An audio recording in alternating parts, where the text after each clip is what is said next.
Imagine inheriting a peaceful ranch only to find it's been half swallowed by a snooty neighborhood's greedy expansion, complete with a $300,000 fine for violations, like existing as a farm. That's the sucker punch Ethan Hayes got, fresh off losing his tech job, staring at a letter that screamed entitlement from a HOA queen who'd rewrite maps to suit her empire. But oh, the sweet irony when this rustic relic turns the tables, exposing her as the real trespasser in a showdown that leaves her crown in the dirt. Ethan Hayes pulled up to the old Montana ranch house, the gravel crunching under his tires like a reluctant welcome.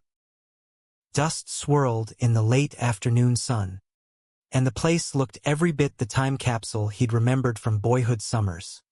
Faded paint, sagging porch, a testament to his grandfather Arthur's stubborn independence. But as he killed the engine, a knot twisted in his gut. Whispers from Seattle had followed him here, rumors spread by ex-colleagues about his sudden incompetence, leading to the layoff, painting him as the guy who couldn't hack it anymore. He shook it off, grabbing his duffel bag. No time for that noise. He was here to grieve, clean up, and flip this place for a ticket back to city life. The door creaked open to a musty silence, broken only by the tick of an ancient clock. Arthur's recliner sat empty, a half-read Western novel dog-eared on the armrest. Ethan swallowed hard, memories flooding in of learning to mend fences, not code bugs. Then he spotted the envelope wedged in the doorframe, crisp and official-looking. Before he could tear it open, a sharp rap echoed from the porch. He swung the door wide to find a weathered woman in her 70s, tan lines etched deep from years under the sun, gray hair yanked into a no-frills ponytail. "You Arthur's grandson, Ethan, right?" she barked, extending a hand like a vice grip. "Martha Vance. Neighbor since forever. Heard about the inheritance." Tough break on the old man. Ethan nodded, shaking her hand, calloused, strong, like she'd wrestled cattle for fun. "Yeah. A lot. Come in." Martha didn't wait for more, striding to the kitchen table like she owned it. "Vultures been circling this place," she muttered, plopping down. Arthur fought 'em tooth and nail. Ethan frowned, envelope still in hand. "Vultures?" Martha's eyes flicked to it. "Read that. It's from them. Been hounding him for months. Wore him down, if you ask me." Her tone was flat, like stating the weather, but her gaze dared him to dismiss it. He ripped it open, scanning the letterhead, Aspen Ridge Homeowners Association. Demand for payment, $300,000. His jaw dropped. What the? Fines for unauthorized agricultural activity? Failure to maintain community standards? This ranch isn't even part of their gated McMansion hell. Martha snorted, a dry, humorless bark. "Oh, honey. That's Ellen Croft for you. Queen Bee of Aspen Ridge. Built her little utopia 5 years back. All cookie-cutter mansions and rules thicker than the Bible. When Arthur wouldn't sell cheap, she revised the boundaries. Claims his land's now hers to police. Slapped him with nonsense fines. Grass too tall, barn too rustic, even charged him for his own cows mooing too loud. Community harmony. My ass." Ethan's blood boiled, but he kept his cool, folding the letter with deliberate calm. Rumors had dogged him before. He'd learned to observe first, strike smart. How'd she pull that off? There are deeds, surveys. Martha leaned in, voice dropping. Connections. Pays off surveyors, scares lawyers. Arthur was digging proof when his ticker quit. Said he left a folder in his study. Boundaries. Figured you'd be sharp enough to use it. She paused, eyes narrowing. He tried fighting local. No one touched it. Ellen's got 'em all in her pocket, preaching order and aesthetics while she steals acres. That night, after Martha left with a gruff, "Watch your back," Ethan rifled through Arthur's desk. The folder was there, yellowed edges crisp with age. Inside, an ancient 1952 map, clear as day, showing the ranch's true sprawl. Next to it, Aspen Ridge's updated survey from 2019, a blatant redraw, gobbling up chunks like a kid redrawing hopscotch lines to win. Notes in Arthur's shaky hand. Markers moved? Check stones. Photos of old boundary rocks. Tampered. Ethan sat back, the pieces clicking. This wasn't inheritance. It was a war declaration. Selling? Hell no. Not while Ellen Croft played God with paper and power. But he'd play quiet for now. Let her think him the clueless city boy the rumors painted. Morning brought resolve, sharp as the Montana dawn. Ethan hit the county records office, Martha shotgun in his truck for backup. The building was a faded brick dinosaur, counters scarred from decades of disputes. Behind one sat Clara Jenkins, kind-eyed but wary, her name tag pinned like a shield. Arthur Hayes's grandson, Ethan said, keeping his voice even. Need the 52 survey and Aspen Ridge's recent filings. Clara's smile twitched, glancing around the empty room. Your grandpa was in here a lot lately. Convinced Ellen's crew fudged the lines. She whispered, leaning close. Half the town's with him, quietly. Ellen's community first talk is control. Things happen her way. She pulled up the scans. The overlay was damning. Aspen Ridge's map swallowed 10 acres, including where their fancy clubhouse now squatted. They just erased it, Ethan murmured, fist clenching under the counter. Clara nodded. Get an independent surveyor. Walter Davies, no ties to her Summit Holdings empire. She dialed him right there, booking for tomorrow. Why help? Ethan asked bluntly. Clara's eyes softened. Arthur was decent. Bullies like Ellen, they don't win forever. Walter arrived at dawn, a silent giant with gear that hummed like a sci-fi prop.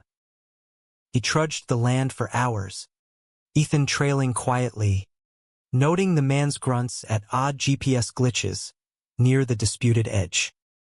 By afternoon, maps spread on his truck hood, 10 acres encroached. That's Holmes. Half the clubhouse, your land. Vindication hit like a gut punch, but Ethan stayed stoic. Solid case, Walter grunted. But lawyer up. Samuel Pierce in Billings, my kin. Tells Ellen types to shove it. Ethan nodded, pocketing the card. Whispers about his failure in Seattle. Let them fly. He'd turned silence into a weapon. The report hit his inbox like ammo. Ethan drove to Aspen Ridge's office, a gaudy temple of fake logs and gurgling fountains, screaming, "We're better than you." The receptionist sneered at his jeans. Ms. Croft? About a boundary issue. Ellen emerged, all designer polish and predatory smile. Mr. Hayes. So sorry about Arthur. Such a traditional soul, resistant to progress. Her voice dripped honeyed condescension. Ethan slapped the report down. Progress like building on my land? Ellen's smile froze. Our surveys are impeccable. Approved by experts. Experts on your payroll? He shot back mildly. Her eyes flashed.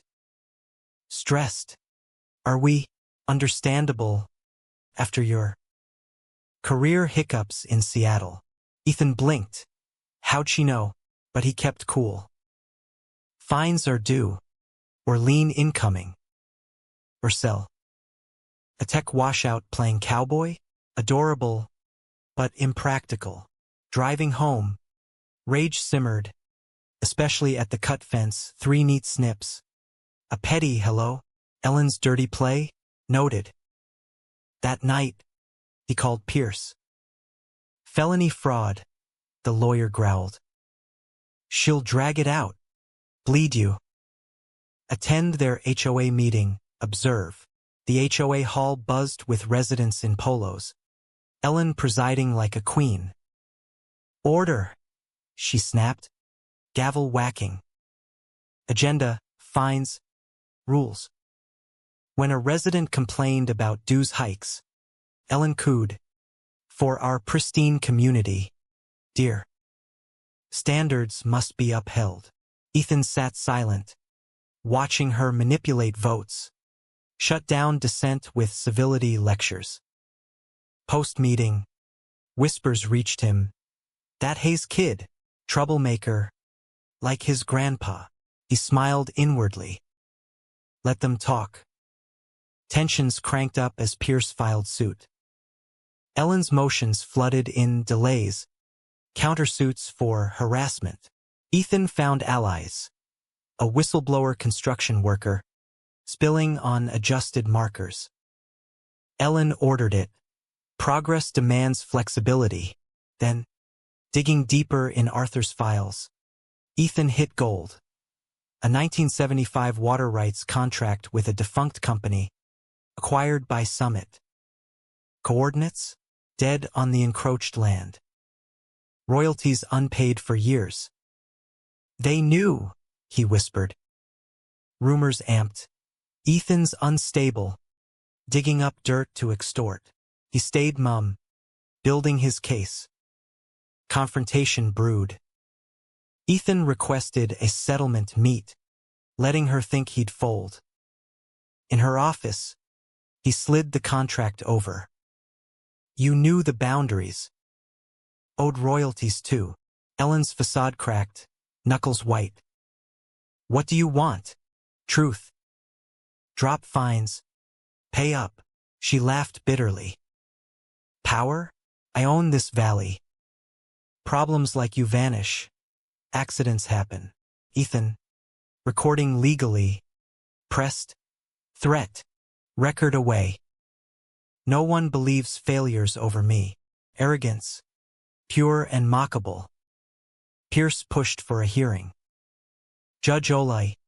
No nonsense. I'd the docs. Court survey ordered. Fines suspended. Gasps rippled. Ellen cornered him post-ruling. This delays nothing. $2 million, sell. Bury you otherwise. Temptation flickered. Cash for freedom. But Arthur's ghost said no. Back home. More sabotage. Poisoned well water? Tests showed tampering. Ellen's desperation. Laughable if not lethal. Olivia Chin, a resident lawyer fed up with Ellen's tyranny, joined forces. She's rigged votes for years. Together, they leaked emails, Summit's cover-ups. Residents grumbled. Our dues fund this? Ethan hosted a boundary line meeting. Projector ready. Crowd gathered. Ellen lurking. He presented maps, surveys, the contract, then played the tape, her threats booming. Silence, then outrage. Fake, she shrieked. But a resident snapped. Quiet, we were conned. Murmurs turned to shouts. Resign! Ellen's face, priceless panic, her order crumbling. The tide turned. Ethan proposed. Fines dropped. Ellen out. Fair lease for the land. Security for all. Cheers erupted. Finch, her lawyer, flipped like a weather vane. Reasonable. Pro bono help. Ethan smirked. Pass. Ellen approached. Venomous. Not over. You started it, he replied coolly. At the emergency HOA vote, she was ousted. Olivia in. Fines erased. Lease signed. Irony, her empire funding his stability. With Ellen gone, investigations snowballing, Ethan transformed the ranch. Lease cash built Arthur's dream, an AG education center. Barn renovated, fields buzzing with kids learning real roots. Tech skills, smart irrigation, a farm network site. Allies grew. Even Aspen folks volunteered, mending fences literal and not. Calls poured in from others fighting land grabs. Ethan's nonprofit offered aid. At the center's opening, sun gleaming on seedlings, Olivia smiled. Arthur'd be proud. You turned theft into triumph. Standing on that porch, Ethan reflected, from smeared failure to guardian of legacy. Ellen built on lies. It toppled. But in quiet moments, he wondered, had he become the new enforcer, leasing land she'd stolen? So, tell me, in a world of petty tyrants like Ellen, is silence and smarts the ultimate weapon? Or does fighting back just create more Karens? True or false? Drop your take below.